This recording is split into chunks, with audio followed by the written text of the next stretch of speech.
মা তুমি এত সুন্দর করে সাজাইছো কেন?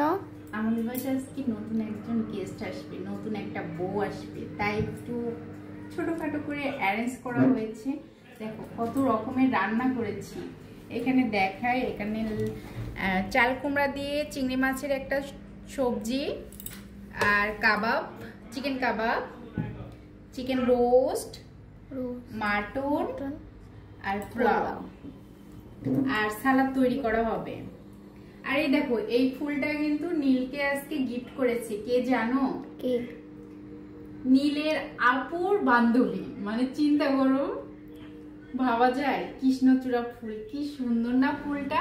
হ্যাঁ, তাই জন্য আমি টেবিলে সুন্দর করে সাজিয়ে রাখছি।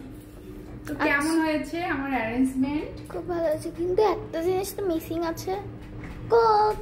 কোক ওটাও আছে, সবই আছে, সেগুলো এখন আর ফ্রিজ থেকে বের করতে চাচ্ছি না। ঠিক আছে, দই আছে, কোক আছে, মিষ্টি আছে, সবই আছে। ওকে, বাই।